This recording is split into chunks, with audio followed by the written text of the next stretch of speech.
ان الحمد للہ وحدہ والصلاة والسلام علی رسول اللہ اما بعد۔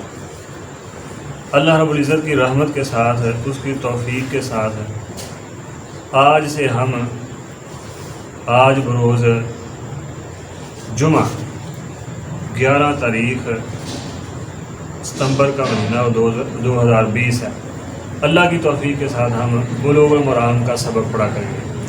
میری دعا ہے اللہ ہمیں پڑھنے کی، سننے سنانے کی اور عمل کرنے کی توفیق عطا فرمائے۔ اصل کام تو عمل ہے۔ علم بے شمار لوگ ہیں جن کے پاس ہے لیکن عمل سے خالی ہیں، تو اس علم کا بھی کوئی فائدہ نہیں جو عمل نہ سکھائے۔ اس لیے ہمیشہ دعا کرنی چاہیے کہ اللہ ہمیں علم کے ساتھ ساتھ عمل کی بھی توفیق عطا فرمائے۔ عمل سے دنیا بنتی ہے، جنت بھی جہنم بھی۔ علم تو بہت بے شمار لوگوں کے پاس ہے لیکن عمل سے خالی ہے۔ آج صرف ہم بلوغ المرام لکھنے والے جو ہیں امام ابن حجر رحمہ اللہ، ان کا تھوڑا سا مختصر سا تعارف پڑھیں گے۔ امام صاحب کا اصل نام احمد بن علی بن محمد بن علی بن احمد رحمۃ اللہ علیہ، یہ ان کا اصل نام تھا، یعنی ان کا شجرہ نسب تھا۔ اصل نام ان کا احمد تھا، ان کے والد کا نام علی، ان کے دادا کا نام محمد، پردادا کا نام محمد، پھر آگے ان کے والد کا نام علی، ان کے والد کا نام احمد تھا۔ کنیت ابو الفضل تھی، لقب جو تھا وہ حافظ، اور شیخ الاسلام نسبت جو تھی وہ کنعانی، اسقلانی، مصری اور قاہری تھی۔ یہ ان کی امام صاحب کی نسبت ہے۔ ابن حجر کے نام سے یہ معروف ہیں۔ یہ نام عام طور پہ لوگ جو ہیں ہمارے یہاں جو عوام ہیں وہ بہت کم جانتے ہیں۔ علماء تو الحمدللہ جانتے ہیں کہ ان کا نام اصل احمد تھا، لیکن عوام جو ہیں ان کو ابن حجر کے نام سے ہی جانتے ہیں۔ یہ کوئی آباء و اجداد میں سے کسی کا لقب تھا جس سے یہ معروف ہوئے۔ امام صاحب کا جو آبائی علاقہ ہے، آبائی شہر کہہ لیں، وہ ہے اسقلان۔ یہ فلسطین کا بہت بڑا شہر تھا، اور صلیبی جنگوں کے دور میں یہ جو اسقلان تھا یہ عظیم الشان فوجی چھاؤنی بھی تھی صلیبی جنگوں کے دور میں۔ امام ابن حجر رحمۃ اللہ علیہ 12 شعبان 773 ہجری کو پیدا ہوئے۔ 12 شعبان 773 ہجری کو مصر کے مشہور علمی شہر قاہرہ میں پیدا ہوئے۔ اصل ان کا شہر تو اسقلان ہے لیکن پیدا ہوئے مصر کے شہر میں، قاہرہ میں۔ وجہ یہ ہے کہ ان کے والدین تھے یہ ہجرت کر کے وہاں چلے گئے تھے۔ ابھی 4 سال کے بچے تھے تو والد محترم اس دنیا سے رخصت ہو گئی، فوت ہو گئی۔ والد محترم کی وفات کے 1 سال بعد، یعنی جب امام صاحب کی عمر 5 سال ہوئی تو امام صاحب کو باقاعدہ طور پر پڑھانے کے لیے استاد کے پاس بٹھایا گیا۔ حافظہ بہت تھا، یادداشت بڑی تھی، تو انتہائی مختصر عرصے میں یعنی 9 سال کی عمر میں امام صاحب نے پورا قرآن مجید حفظ کر لیا۔ ہمارے ہاں جس عمر میں بچے کھیل کود کرتے ہیں، امام صاحب نے پورا قرآن حفظ کر لیا۔ اللہ پاک ان کی قبر کو منور فرمائے۔ اور حافظہ اتنا قوی تھا کہ ایک ہی دن میں سورۃ مریم مکمل حفظ کر، یعنی 9 سال کی عمر میں قرآن حفظ کیا۔ ابھی نماز فرض نہیں ہوئی، ابھی بالغ بھی نہیں ہوئے، نماز بھی فرض نہیں ہوئی، 9 سال کی عمر میں قرآن حفظ کر لیا، اور ایک ہی دن میں سورۃ مریم بھی حفظ کر لیا۔ اتنا قوی حافظہ تھا۔ اور اسی طرح حاوی الصغیر کو 2 مرتبہ امام صاحب نے حفظ کیا۔ ایک مرتبہ جو ہے نا وہ حفظ کیا، پھر اس کو دوبارہ اس کی دہرائی کی، پھر تیسری مرتبہ جو ہے نا ان کو امام صاحب نے سنایا۔ اس طرح چھوٹی ہی عمر میں، تھوڑی ہی عمر میں اور بھی متعدد کتابیں امام صاحب نے، ابن حجر رحمۃ اللہ علیہ نے حفظ کر لی تھی۔ اپنے اساتذہ کے ساتھ بڑی محبت کرتے تھے۔ جس طرح ان کے اساتذہ زندگی گزارتے تھے امام صاحب بھی ویسے ہی زندگی گزارتے تھے، یعنی اپنے اساتذہ کے نقش قدم پر چلتے تھے۔ متعدد انہوں نے امام ابن حجر رحمۃ اللہ نے سفر کیے ہیں 782 ہجری میں دمشق کا سفر کیا، حج بھی جو ہے نا متعدد مرتبہ امام صاحب نے کیا۔ تو امام صاحب نے اپنا جو ہے نا وہ علمی سفر کا آغاز شعراء و ادب سے کیا۔ مشہور شعراء 7 یعنی 7 شعراء معروف تھے، ان میں سے ایک امام ابن حجر رحمۃ اللہ علیہ بھی تھے، لیکن وقت کے ساتھ ساتھ پھر جو ہے نا وہ امام صاحب کا رجحان جو تھا وہ حدیث کی طرف آ گیا، قرآن اور حدیث کی طرف آ گیا۔ جب امام صاحب کا رجحان حدیث کی طرف آیا تو ایک وقت آیا کہ متفقہ اس بات پر اجماع تھا وقت کے علماء کا کہ جب لفظ حافظ بولا جائے گا تو اس سے مراد ابن حجر رحمۃ اللہ علیہ ہوگا۔ میرے خیال سے امام ابن حجر رحمۃ اللہ علیہ کے علاوہ لفظ حافظ پر کسی کا اجماع نہیں ہے کہ جب لفظ حافظ بولا جائے تو فلاں بندہ مراد ہے۔ میں اکثر اپنے طلباء کو بھی یہ نصیحت کرتا ہوں کہ بزرگوں نے یعنی ہمارے اسلاف نے یہ عظیم مقام ایسے نہیں حاصل کر لی، محنتیں کی ہیں دین کے لیے، دین کی خدمتیں کی ہیں، اپنی زندگیاں وقف کر دی ہیں۔ سیدنا ابو ہریرہ رضی اللہ عنہ کو واقعات صبح میں اپنے طلباء کو سنا رہا تھا کہ بھوک کی بھی پرواہ نہیں ہوتی تھی، کھانا کھانے کو مل گیا نہیں ملا تو نہ ہی صحیح، نبی صلی اللہ علیہ وسلم کے آگے پیچھے ہر وقت رہتے تھے، آپ جو بھی فرمان اپنی زبان مبارک سے نکالتے آپ اس کو سیدنا ابو ہریرہ اس کو یاد کر لیتے۔ تو امام ابن حجر رحمۃ اللہ علیہ کی بھی یہی صورتحال تھی۔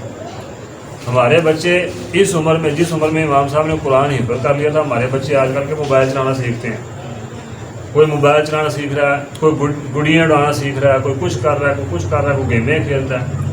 لیکن یہ جو لوگ تھے جنہوں نے یہ مقام حاصل کیا ہے، اللہ تعالیٰ نے ان کو مقام دیا ہے، حاصل کرنے سے تو نہیں یہ ملتا، کائنات کا رب ہی عطا فرماتا ہے۔ قل اللہم مالک الملک تؤتی الملک من تشاء وتنزع الملک ممن تشاء وتعز من تشاء وتذل من تشاء۔ یہ کائنات کا رب عطا فرماتا ہے، جسے چاہے عزت عطا فرما دے، جسے چاہے ذلیل کر دے۔ اللہ تعالیٰ نے عطا کیا ہے، تو عطا بھی ان لوگوں کو کیا جنہوں نے دین کے لیے قربانیاں پیش کی ہیں، جنہوں نے دین کے لیے قربانیاں پیش کی ہیں۔ امام صاحب کو متعدد مرتبہ قاضی القضاء کا عہدہ دیا گیا، یوں کہہ لیں کہ امام صاحب کو علاقے کا جج جو ہے نا بنایا گیا، لیکن امام صاحب جو ہے نا قضاء کے عہدے کو قبول نہیں کرتے تھے۔ متعدد مرتبہ جو ہے نا آپ کی خدمت میں یہ عہدہ پیش کیا گیا، لیکن امام صاحب نے رد کر دیا، نہیں قبول کیا۔ بس اوقات قبول کیا بھی ہے، لیکن 827 محرم 827 ہجری میں جب اس عہدے پر امام صاحب کو قاہرہ میں اس عہدے پر جو ہے نا فائز کیا، تو امام صاحب نے کچھ دیر بعد جو ہے نا اس کو چھوڑ دیا۔ اس کی وجہ یہ تھی، امام صاحب خود فرمایا کرتے تھے کہ یہ عہدہ میں نے اس لیے چھوڑا ہے کہ میں نے دیکھا ہے یہ جو امراء لوگ ہیں یہ علماء اور عوام کی کوئی حیا نہیں کرتے، عوام اور علماء کو ایک جیسے ہی سمجھتے ہیں۔ جب تک ان کی مرضی کے مطابق آپ فیصلے دیتے رہو، فتوے دیتے رہو، تب تک یہ خوش ہیں۔ جب ان کی مرضی کے خلاف کوئی فیصلہ کر دو تو یہ ناراض ہو جاتے ہیں، اور پھر علماء کی جو ہے نا وہ توہین تک کرتے ہیں، حد سے بڑھ کر علماء کی بے ادبی بھی کرتے ہیں، کوئی کسر نہیں چھوڑتے، ناراض بھی ہوتے ہیں، دشمنی بھی اپنے اندر نفرت بھی علماء کے متعلق پیدا کر لیتے ہیں۔ تو اکثر امام صاحب فرمایا کرتے تھے، خود امام ابن حجر رحمۃ اللہ علیہ خود فرمایا کرتے تھے کہ میں نے قضاء کا عہدہ قبول کر کے اپنی جان کے اوپر ظلم کیا۔ یہ امام صاحب کا تقویٰ تھا، یہ امام صاحب کی للہیت تھی، اللہ اور اس کے رسول صلی اللہ علیہ وسلم کے فرامین کے ساتھ محبت کا نتیجہ تھا کہ فرمایا کرتے تھے یہ عہدہ میں نے قبول کر کے اپنے اوپر ظلم کیا۔ خیر 852 ہجری تک امام صاحب مختلف مقامات پر قاضی کے عہدے پر رہے، لیکن اخیر پھر 852 میں کلی طور پر امام صاحب نے چھوڑ دیا۔ اس کے بعد پھر قضاء کے عہدے پر امام صاحب نہیں بیٹھے۔ اللہ اکبر۔ امام صاحب جو تھے متعدد انہوں نے جو ہے نا وہ کتابیں لکھی، امام صاحب کی زندگی میں ہی، امام ابن حجر رحمۃ اللہ کی زندگی میں ہی ان کی کتابیں معروف ہو گئی. جو امراء تھے، بادشاہ لوگ تھے، وہ ایک دوسرے کو امام صاحب کی کتابیں تحفہ کر دیا کرتے تھے. ایک یہاں مجھے اور بات یاد آئی. آج کل ہمارے ہاں کیا، ہم اگر کسی دوست کو تحفہ دیتے ہیں تو موبائل دے دیا گفٹ، کسی کو انگوٹھی دے دی گفٹ، کسی کو کوئی چیز گفٹ دے دی، کوئی وہ جناب کپ کے اوپر اپنی تصویریں بنا کر گفٹ کر رہا ہے. ہمارے جو اسلاف تھے وہ تحفہ بھی دیتے تھے تو کتابوں کا تحفہ دیتے تھے. ہمارے اسلاف کی یہ صورتحال تھی، دین کے ساتھ اتنی محبت تھی. امام بخاری رحمۃ اللہ علیہ، شیخ الاسلام ابن تیمیہ رحمۃ اللہ علیہ، ہم نے زندگی میں کبھی اتنی کتابیں پڑھی نہیں ہیں جتنی ہمارے اسلاف نے لکھ دی ہیں. وہ لکھ جاتے تھے، ہم پڑھ نہیں سکتے. یہ صرف ہماری سستی اور کتاب سے دوری کا نتیجہ ہے، اور یہی وجہ ہے کہ آج ہم علم سے دور ہوتے چلے جا رہے ہیں. صرف یہ نہیں کہ دین کا علم، دنیا کے علم سے بھی ہم دور ہوتے جا رہے ہیں. وجہ یہ ہم کتاب پڑھتے ہی نہیں ہیں. اللہ پاک ہمیں یہ انٹرنیٹ کے فتنے سے محفوظ فرمائے. لوگ اچھا فائدہ بھی حاصل کرتے ہیں، میں نہیں کہتا فائدہ نہیں، اس کا فائدہ بھی آپ پڑھنا چاہیں تو انٹرنیٹ پر پڑھ سکتے ہیں. لیکن آج کل صورتحال یہ ہے کہ بس فیس بک، واٹس ایپ، یہ چیزیں ہم استعمال کرتے ہیں. ویڈیو دیکھ لی، کوئی اسٹیٹس بگاڑ لیا، کوئی اس طرح کی واہیات کام کر لیے. یہ جو کتاب ہے، یہ کتاب پڑھیے ہمیں. اس کتاب کو ہم اپنا دوست بنا لیں. اس کتاب سے مراد یہ کتاب نہیں، کوئی بھی کتاب. کتاب کو ہم اپنا دوست بنا لیں تو ہم کبھی بھی زندگی میں اکیلے نہیں ہیں. یہ موبائل یہ ہمارے کسی کام نہیں آئے گا، بلکہ ہمارے لیے وبال جان بن جائے گا. لیکن جب قرآن، میں آج یہ ویڈیو دیکھ رہا تھا فیس بک پر، ایک عورت انگریز تھی، سینے کو پر قرآن کو سینے کے ساتھ لگا کے وہ کہہ رہی تھی کہ میری خلوت کا بہترین ساتھی ہے. وہ عوام میں کھڑے ہو کر، میری مجمع میں کھڑے ہو کر لوگوں کو رو رو کے کہہ رہی تھی، لوگوں جب میں اکیلی ہوتی ہوں تو میرا بہترین ساتھی یہ قرآن ہے.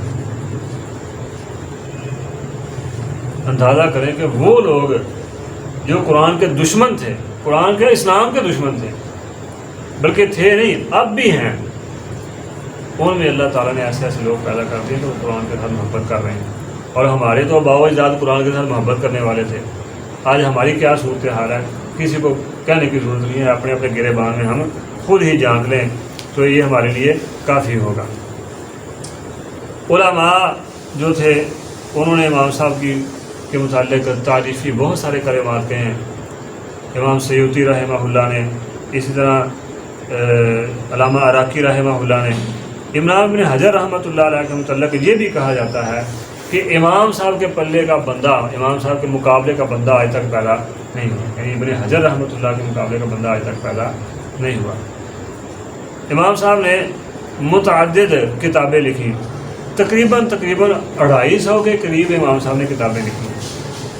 ان کتابوں میں پہلے چند ایک کا میں ذکر کرتا ہوں، بعد میں اس پر بات کرتے ہیں. اصحابہ فی تمیز صحابہ، یہ صحابہ اکرام رضوان اللہ علیہم اجمعین کے متعلق ہے. آپ صحابہ کا تعارف ہے مختصر سا اس کتاب میں. پھر بلوغ المرام من ادلۃ الاحکام، یہ کتاب جو ہم جس کا سبق انشاءاللہ ہم نے پڑھنا ہے، یہ بھی امام صاحب کی تصنیف ہے. تغلیق، التعلیق، تقریب التہذیب، تلخیص الحبیر، تہذیب التہذیب. یہ تقریب التہذیب اور تہذیب التہذیب یہ اسماء الرجال کے علم، یعنی علم اسماء الرجال کی کتابیں ہیں. تو اگر یہ کہا جائے کہ امام صاحب نے ہر علم میں کوئی نہ کوئی کتاب لکھی ہے تو یہ مبالغہ نہیں ہے.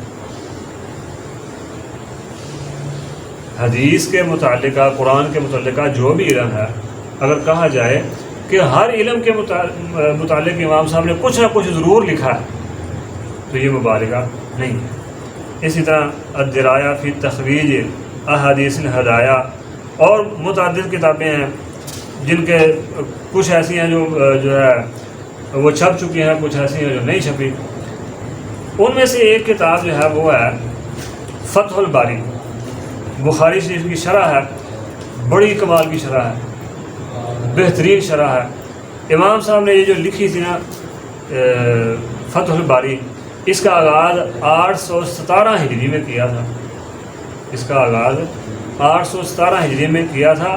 813 ہجری تک امام صاحب نے یعنی کتاب آگے لکھنے سے پہلے، احادیث کی شرح لکھنے سے پہلے اس کا مقدمہ 813 ہجری تک امام صاحب نے مکمل کر دیا۔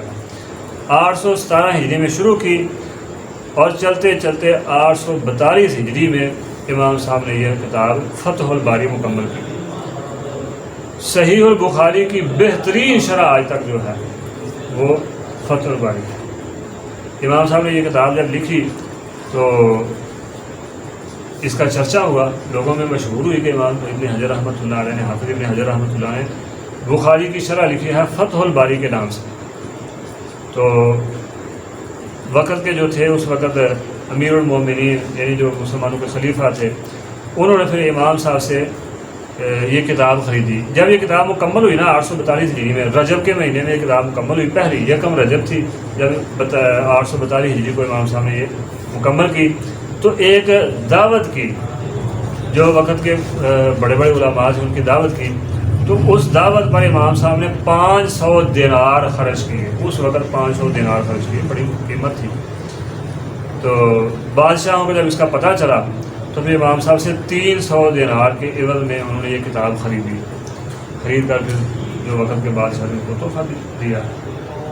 یہ اس کتاب کی قدر، یعنی اس بات قدر کا اندازہ اس بات سے کیا جا سکتا ہے کہ امام صاحب سے کتاب خرید کر تو دوسروں کو جو ہے نا وہ دوسرے عمراء ان کو تحفہ پیش کی گئی۔ بہت ساری باتیں ہیں تقوی کی، آپ کی پرہیزگاری کی، للہیت کی، بے شمار باتیں ہیں۔ 28 ذوالحج 852 ہجری ہفتے کی رات کو امام صاحب اس فانی دنیا سے رخصت ہو گئے، یعنی 28 ذوالحج 852 ہجری ہفتے کی رات کو امام صاحب فوت ہوئے۔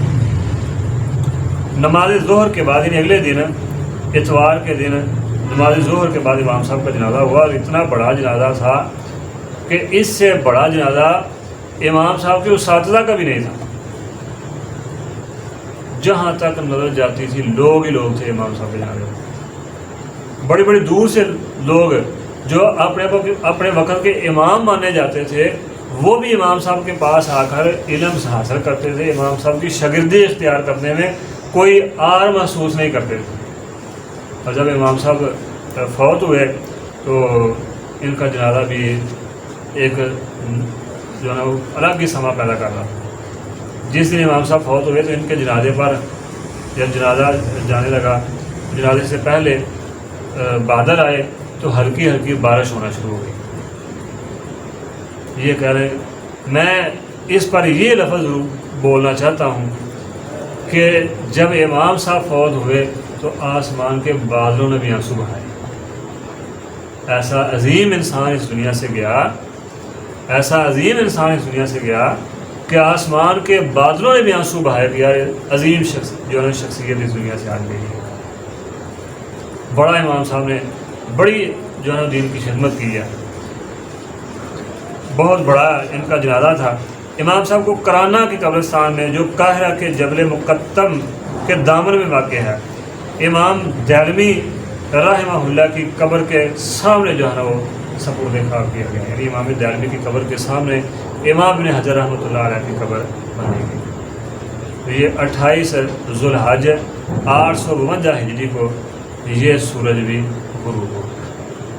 اللہ رب العزت سے ہم دعا کرتے ہیں اللہ ان کی قبر کو منور فرمائے، تا حد نگاہ کشادہ فرمائے، جنت کے باغیچوں میں سے امام ابن حجر رحمۃ اللہ علیہ کی قبر کو بھی ایک باغیچہ بنائے۔ آمین۔ سبحانک اللہم و بحمدک، اشہد ان لا الہ الا انت، استغفرک و اتوب الیک۔